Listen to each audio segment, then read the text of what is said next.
I'm Nicole Danielle. And I'm Meghan Leigh.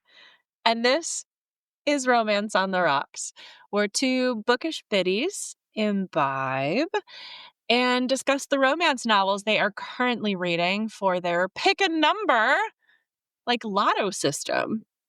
I love it. I love it. And we picked numbers and we got these. And what are we drinking this evening, Meghan? The most important question of them all. Oh boy. I'm going to let you go first on this one because mine's a production. Oh. Yeah. Okay. Well, in my book, Book Lovers by Emily Henry, they start off with a meeting where they have lunch and they drink Manhattans. I'm going to tell you, as much as I like bourbon, I could not bring myself to drink a Manhattan because to me it tastes like an ashtray. That was my grandfather's drink of choice, was a Manhattan. I hate vermouth. I really, really do. But after my grandpa passed away, what I did to honor him was make myself a nice Manhattan and walk up to Holy Hill and drink a Manhattan at the top to honor him. And This is very nice. It was very nice as a thought concept. My tongue did not agree. My taste buds were protesting. Yes. But yeah, okay, so you're not doing a Manhattan? Okay. And then, also in this book, her sister is pregnant Mm-hmm. and they're in North Carolina for a little adventure. So I went to the North Carolina section of the ABC store because unlike in Wisconsin and other parts of the country, Meghan, you have to go to a separate store to buy your hard liquor here in North Carolina. So I went to the North Carolina section at the ABC store and I was like, what do we got? And they had alcoholic pickles. And I was like, well, pregnant girl probably would have been craving some pickles. So I was like, maybe I'll do something with alcoholic pickles. And then I was like, no. I can't. This is a whole lot of what you're not drinking, Nicole. and so then I was like, you know what? There is nothing more iconic in North Carolina than cheer wine. And there is a special cocktail that we can make with cheer wine or other things here in North Carolina. And it is called the Cherry Bounce. Oh, yeah. We do cherry bounce by me as well because I'm Door County and we are known for cherries. So cherry bounce is a big thing up here too. Here's the problem, Meghan. I have already drank all the cheer wine and made all the cheer wine cherry bounces that I was going to drink this evening just from our pre-recording producing stuff. So now I am drinking my cherry bounce with cherry vodka, cherries, and also some Dr. Pepper cherry now. I was going to vote for you if you decided to man up and do the Manhattan, or you were going to do something cherry with the pickle in it. So, I mean, whatever. No, thank you. But if we're talking about drinks that one should drink if they're going to read Book Lovers by Emily Henry, I would like to just take a quick moment to throw out a few cocktail suggestions for people reading this book. Number one would be Manhattans, obviously, because that's what they drink. Number two would be the Cherry Bounce. Number three would be, and bear with me, I'll explain it in a hot second, Coors Light. Because they drink some Coors Lights during the course of this story. However, I'm going to one-up the Coors Light and take it to a Carolina level.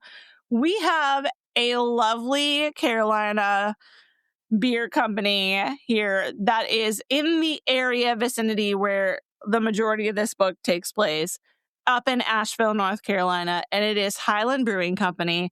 And since moving here, I have discovered that I love them. And so I would suggest their golden beer, or I would suggest their Gaelic beer. And I think either one would pair appropriately. And I would say it would be a hell of a lot better than Coors.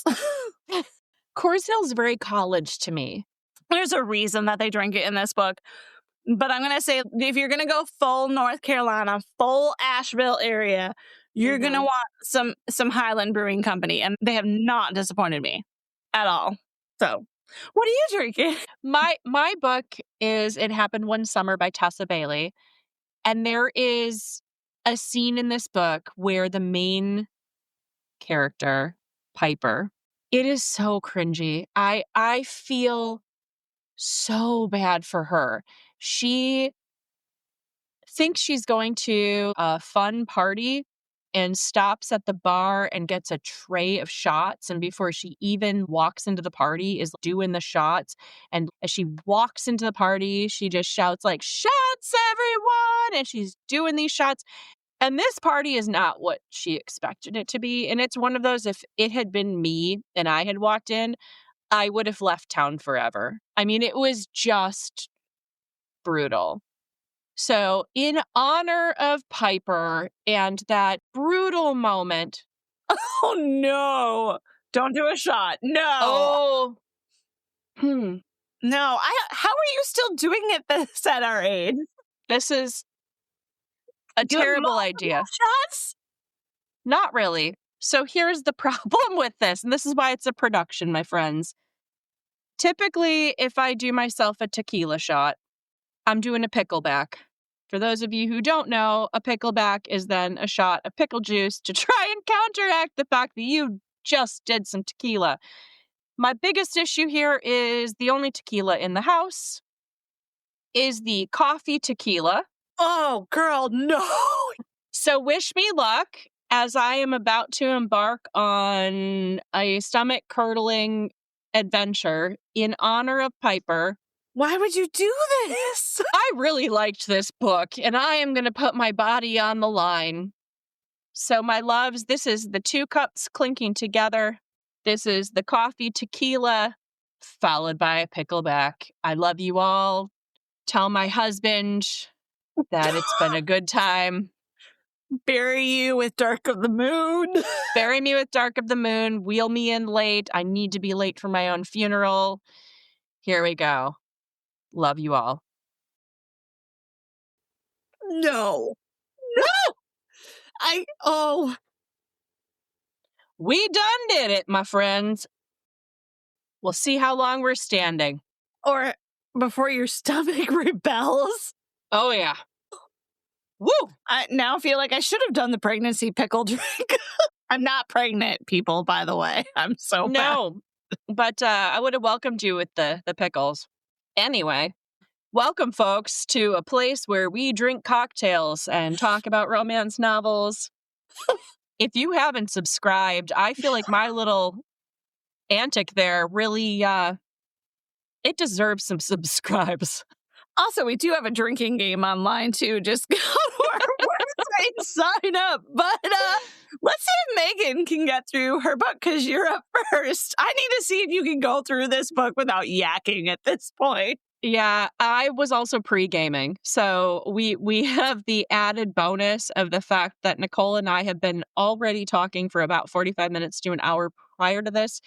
And I was at a holiday party for a nonprofit that I volunteer for, and alcohol was involved. So, woo, buddy, here we go. Also, we were told recently by some listeners that we are not drunk enough nearly for these podcast episodes.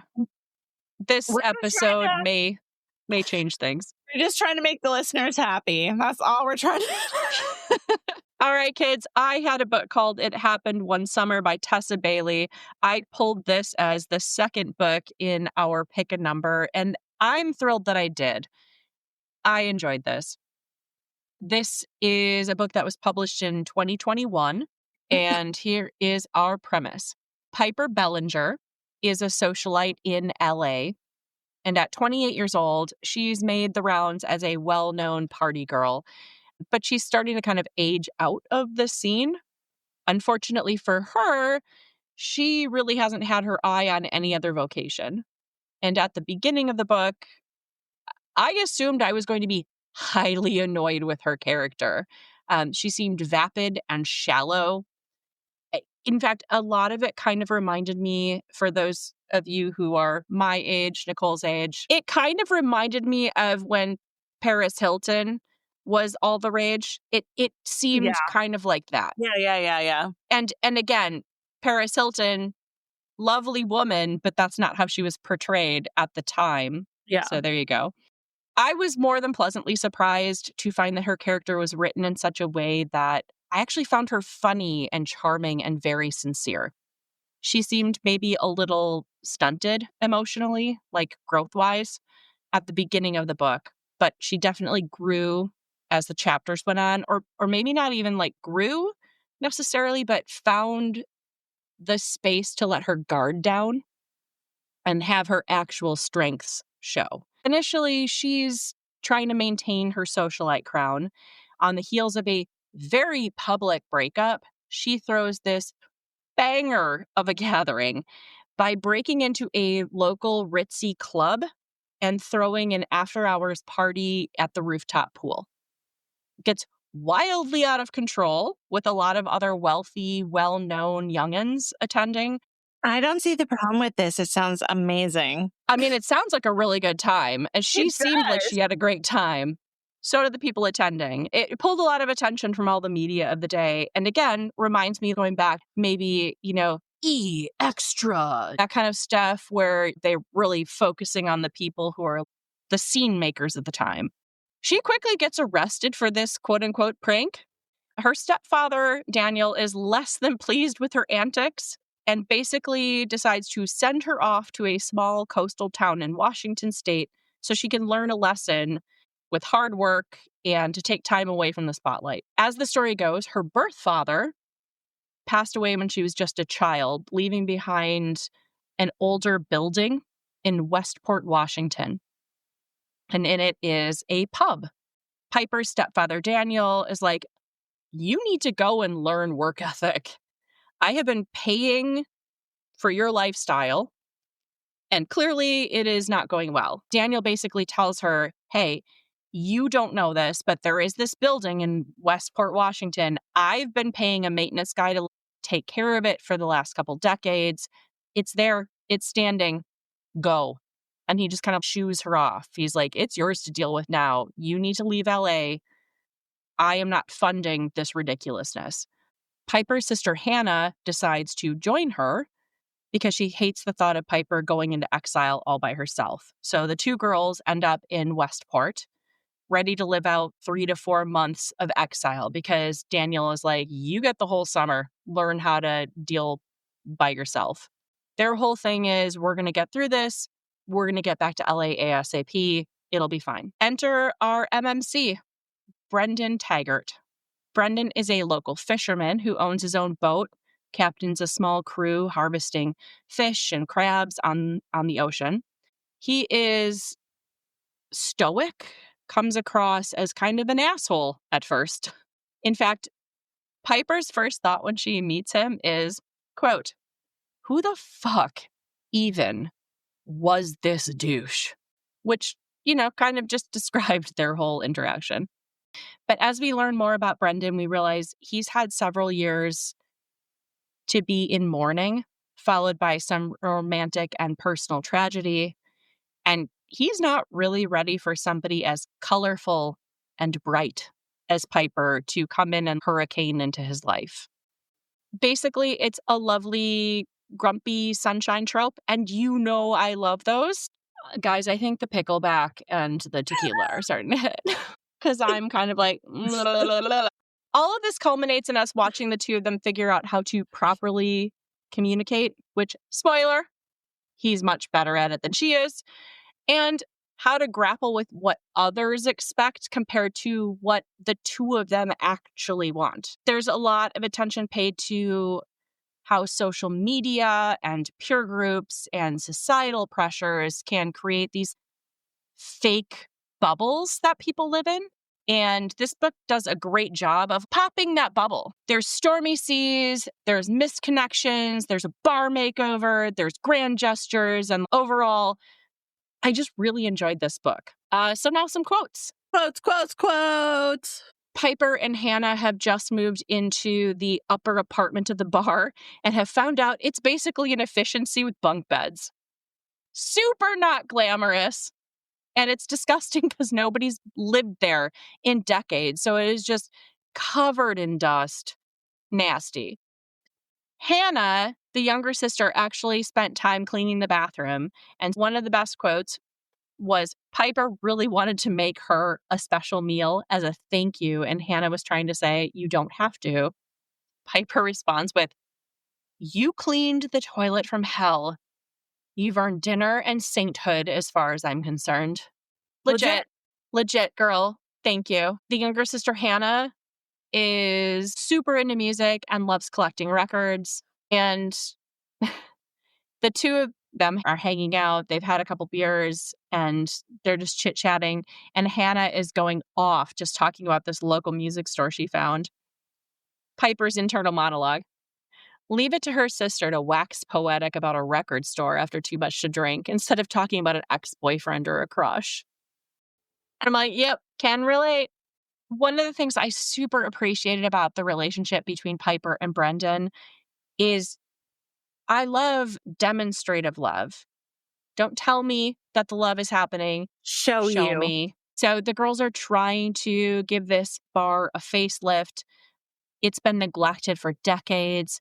And Brendan basically comes in and says, hey, in this back garden area, this outdoor space, I think it could really benefit from having a pergola.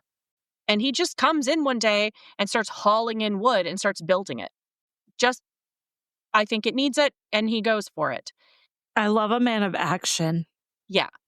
Piper's quote, this man building her something by hand not only turned her on, but it made her feel coveted, wanted, in a way that wasn't superficial, but durable.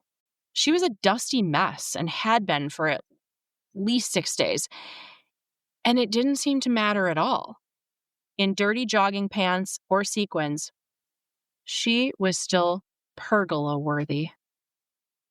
I was like, that is so great. And I want every woman to feel like she's pergola worthy. I also just got hugely turned on. I'm like, oh my God, a pergola. Right? I'm so hot right now. Pergola worthy.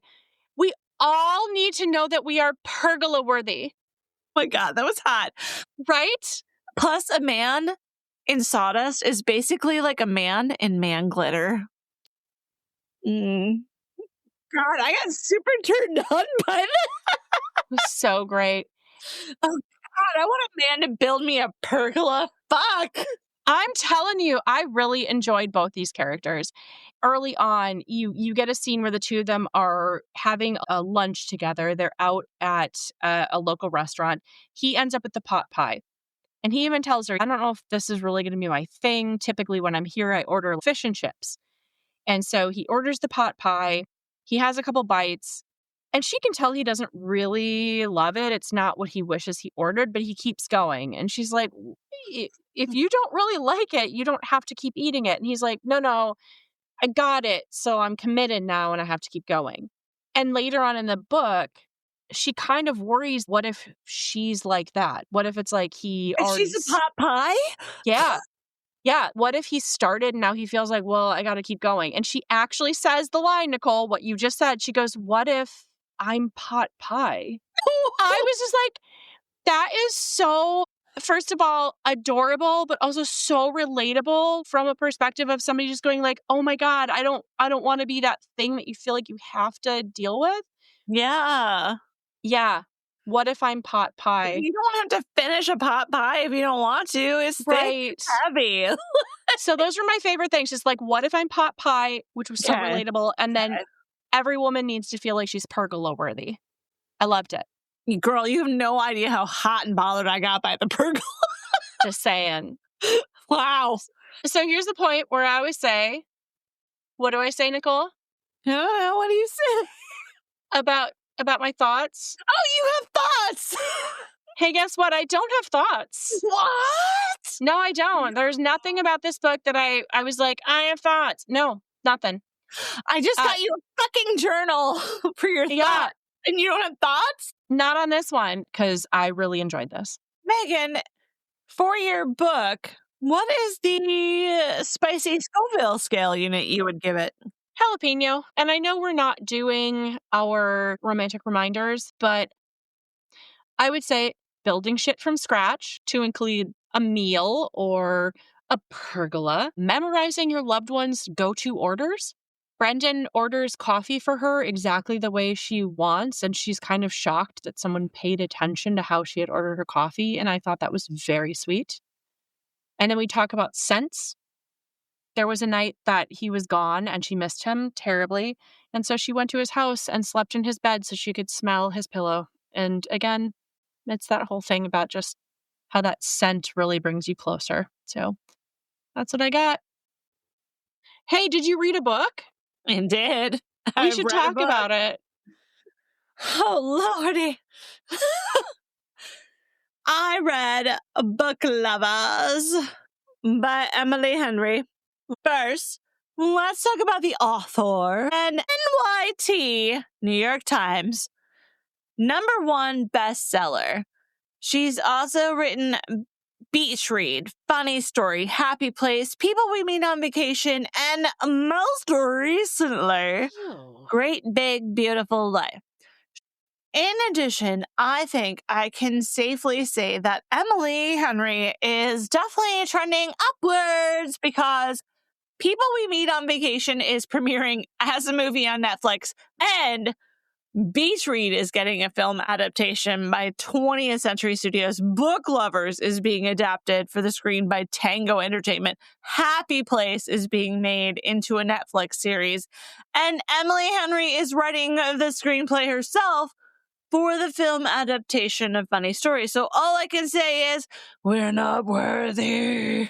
Well, seriously, nice job, lady. Yes, Emily Henry crushing. So this particular book, Book Lovers, was published in 2022. If we're talking genres, I'm going to put this in contemporary romance, romantic comedy, enemies to lovers, and your always favorite Meghan, a slow burn. I do love a good slow burn. I know you do. I fucking hate it. But here we go. I loves it. Main characters, Nora Stevens. She's a literary agent in New York who used to dream of becoming an editor. She's definitely a city girl and a career girl. No problems with that. Her first serious relationship failed on her when her mom died because he couldn't handle the emotions and the feelings. Jerk. Ever since that tragic first serious relationship, Nora has had about 3 or 4-ish, I'm not entirely sure, but 3 or 4 more failed relationships that would be comical if they weren't tragic. Nora is basically the cursed person that is the girlfriend and or fiance of the guy that breaks up with a big city girlfriend or fiance whenever they go to a small town and fall in love with a girl and give up their big city life, a la the Hallmark Channel. So literally she'll get calls from boyfriends and fiancés, and they're like, I met a girl. I met a one. You already have a one. Yeah, but you're a better one. Yeah. Yeah. I mean, this is what we're taught in current society to be like, she's the horrible person. Honestly, I'm like, fucking poor Nora. She just keeps getting these douchebags. It reminds me of the Door County book that I had. Oh, yeah. Where I felt so bad for the fiance because I was like, they are doing Suzanne dirty. This is just not okay. I get it. Poor Nora, because it seems like that same kind of thing. Yeah, it is kind of bullshit. And if we're going to summarize that into one of my favorite quotes from the book, it's this. That's the thing about women. There's no good way to be one. Wear your emotions on your sleeve and you're hysterical. Keep them tucked away where your boyfriend doesn't have to tend to them and you're a heartless bitch. I mean, it's a whole damned if you do, damned if you don't. Yeah, for sure. I mean, she's not wrong. Exactly. Our next main character is Charlie Lastra. He's an editor in New York. And then we have Libby, Nora's sister, who Nora has basically had to raise herself since their mom died when the girls were teenagers. And Libby is currently pregnant with her 3rd kid. So plotline. Nora and Charlie have a lunch/business meeting with Manhattans in NY, where she would like to try to work with him on a book for an author that she's representing. Charlie doesn't like the book, and he's kind of a big dick. And if I'm saying kind of a big dick, no, he's a huge asshole about it. And the two of them part ways, and she's like, well, that was a waste of fucking time. Well, the book goes on to be hugely successful. Ooh, good for her. Right. And this book is set in Sunshine Falls, North Carolina, which, by the way, Meghan, is completely fucking fictitious. Oh, I kind of am okay with that, given the fact that I keep reading books that are set in places I know, and it is so distracting. Honestly, it was kind of disappointing that it was fictitious. Oh, really?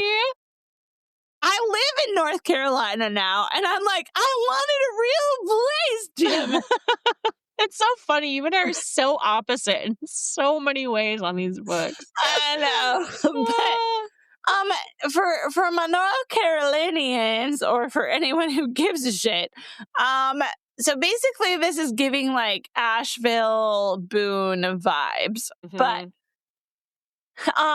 this fictitious town of Sunshine Falls is way less cool, if I'm being honest, than Boone and Asheville. Because I'm going to tell you, we went to Boone and we went into a friggin' charcuterie place with like the best hot chocolate and bourbon of our lives. So this town, Sunshine Falls, is not that town. It's not Boone.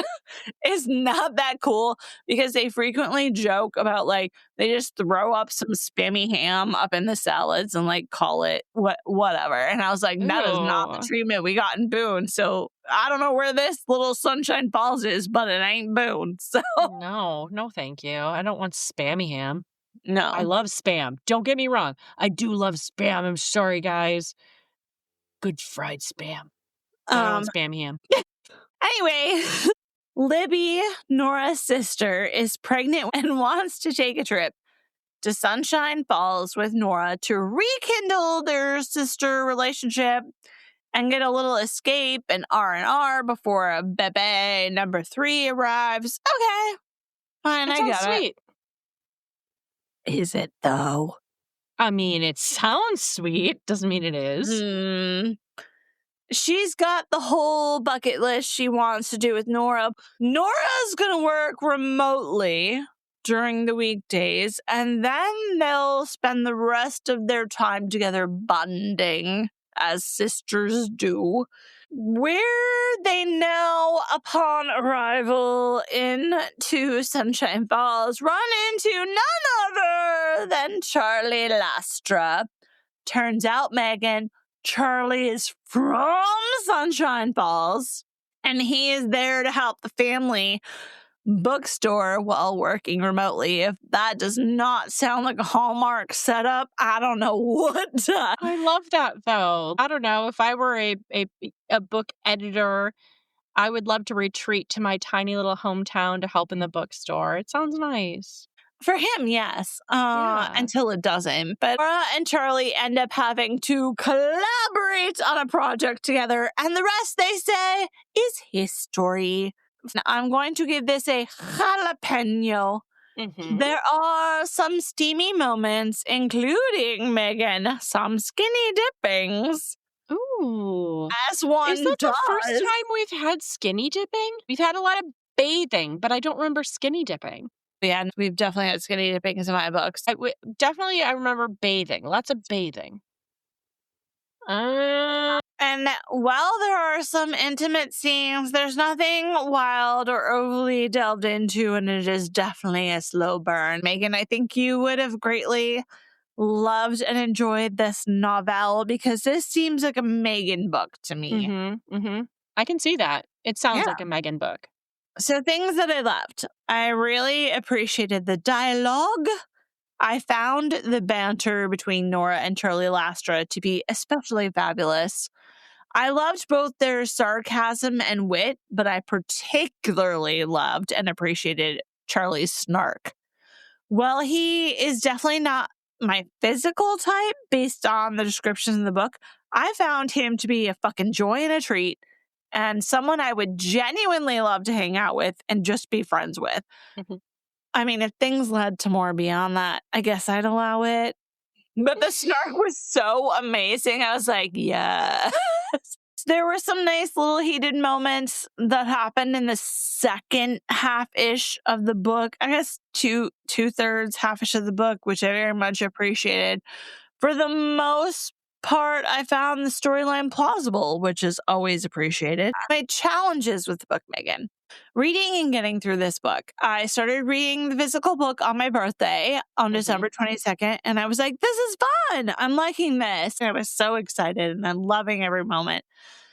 Then, honestly, the holidays hit and life happened, and it seemed like every time that I tried to continue the book, I couldn't get any further on it, and it wasn't, honestly, for some reason, drawing me in anymore. And I don't know if that's because of the holidays or what was going on. And so I used one of my Audible credits and I got the audiobook, and you and I talked about this. Yeah. And then, Meghan, as you know, that was almost worse.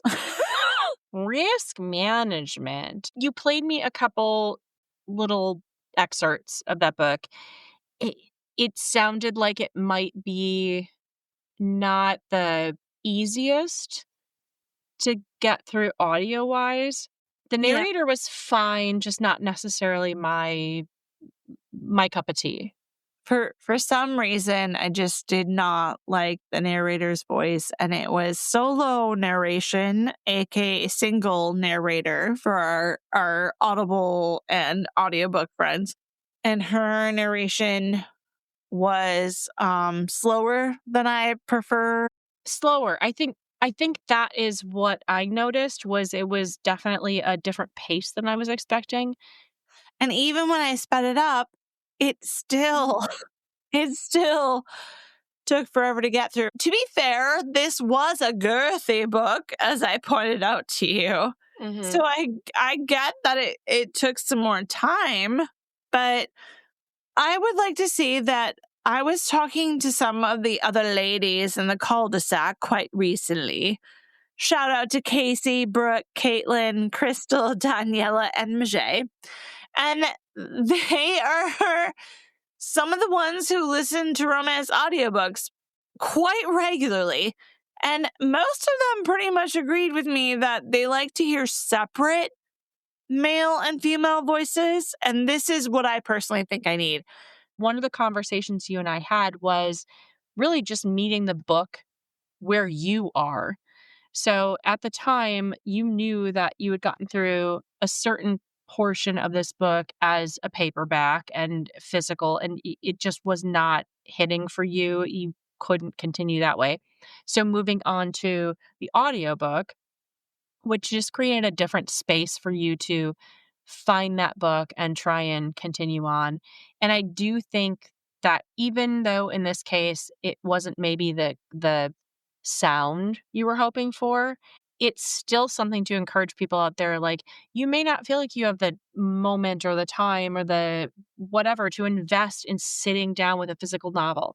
However, there are options to do an audiobook on your commute to work. Do an audiobook while you're cleaning the bathroom. Do an audiobook while you're making lunches for the kids in the morning. There's a lot of different ways to soak in literature, and none of them are wrong. And it's okay to start a book one way, finish it another, or even just abandon it midway if it's not meeting your needs. So I just think that's a really important conversation to have as well. I also love how you think I personally can abandon a book and not finish it. I don't know, honey. Like, you've had a couple that you've been like, this was the closest I've gotten. So I get what you're saying. I'm trying genuinely not to be negative. I'm just realizing what my preferences are. I will note, however, that my husband, Bob, was subject to listening to huge chunks of the book with me, and he agreed that maybe it was quite wordy. That's all I'm going to say about that, because I don't want to insult people. but he thought it was quite wordy, and I could not disagree with him. Final thoughts. Obviously, Emily Henry is a notable best-selling author who is getting massive attention right now and absolutely deserves that attention, and I really, truly mean that. She's clearly an excellent writer who knows how to create fabulous dialogue between characters. And if you love a slow burn romance and or enemies to lovers and you prefer a moderately, and I emphasize moderately, spicy book, then I definitely recommend Book Lovers. All right. So if I were, and I know we're not really doing romantic reminders, but we said if we found one, we would. So my romantic reminder for this episode would be, take a trip to North Carolina, my friends. We are romantic AF down here, and it is beautiful. If we're talking scents, I don't remember the exact page or the exact quote because I had to switch to the audio version. It's a little harder to keep track of that. But I do remember Nora realized at a certain point she and Charlie wear literally the same fragrance. Oh, interesting. It's a discontinued fragrance. It's kind of like a unisex thing. Yeah. And it's very citrusy, earthy type of vibe. Yeah, that's my vibe. And he recognizes that that's what Charlie is wearing, and it's the exact same thing that she wears. And they never discuss it, but the fact that she knows it is like low-key kind of hot. I like that. So Meghan, Boobie Prize. I win the world. That's all. I win the world. I know that the last couple episodes, I thought that I had some sort of record. So I'm like, I have page 4, or I have page 6. I win the world. Nobody can beat me. You ready for this? Yes. Page 1. Yes! Oh my God, I'm so Yes! She swiped the tape holding up her boobs while backstage at a runway show in Milan during Fashion Week. We're talking the holy grail of tit tape, and those puppies were on point. God, that's amazeballs. Page 1, my friends! I think that literally does win the world. It wins the world. And that is the 3rd paragraph. Page 1. Oh, God, love it. Okay. I win the world. No, you two, without question. An all-time podcast record. Now, moving forward, we have to see if somebody can get it under 3rd paragraph. Oh my God. I don't think we can beat it. I don't think so either. Thank you, Tessa Bailey. You have totally made my year. This is it's the best. I'm so excited. Can we just have a moment of snaps for Tessa Bailey? Okay. My Boobie Prize, nowhere near, but I frankly felt like, as far as this book was concerned, it happened at a reasonable place. Okay. Page 106/107, because the sentence started on 106, but the actual boobs were not mentioned until 107. My hand scraped through his coarse, rain-soaked hair, and he lets out a low groan. His hand trailing to my chest, fingers brushing over my nipple. I acted it out. I don't know if you saw that, but I did a great job. You win the world today. Yours 100% wins. So, Meghan, what do you have coming up on the next episode of the podcast? I have Sinner, which, based on the back of the book, will prove to be perhaps challenging for me, but I am very excited about some of the premises in here. So here we go. Sean Bell is not a good man, and he's never pretended to be. He doesn't believe in goodness, God, or any happy ending that isn't paid for in advance. There are words for men like him: playboy, womanizer, skirt chaser, sinner. When he meets a gorgeous college girl at a fundraiser, He has no problems telling her exactly what filthy things he wants to do to her until he realizes she's his best friend's little sister, Zenobia Zenny Iverson, all grown up. And worse than that, she is also to become a nun. Zenny, though, isn't looking to play it safe during her final month of freedom. She wants to make sure that choosing God is the right path. And to do that, she propositions Sean to show her every carnal temptation that she is leaving behind. Unable to refuse, Sean finds himself falling for her, body and soul, and questioning not just the morals he's dodged for years, but his relationship with the God Zenny has pledged herself to. The only problem is, what if Sean wants Zenny to choose him instead of him? Like, capital H. Mm-hmm. Capital H. Capital H. I'm sorry, I shouldn't laugh. I have Every Version of You by Sloane Spencer, who we met in person in Milwaukee. What happens when a romance book-loving woman on a journey of self-discovery has her whole world altered when she finds her childhood best friend got her pregnant by accident? Lots of hormones, role-playing, banter, and angst.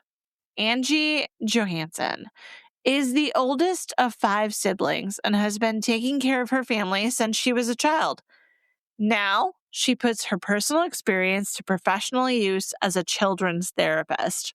But encouraging her patients to talk about feelings is much easier than admitting she has them for her best friend and new roommate.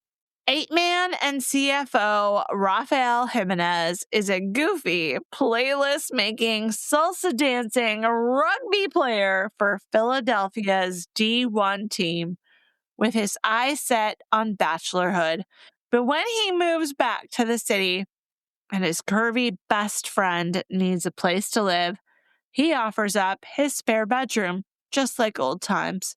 However, when the tequila starts flowing at his housewarming party and Raphael wakes up in bed with Angie, the sister to 3 of his teammates, will bachelorhood be as appealing as it once was?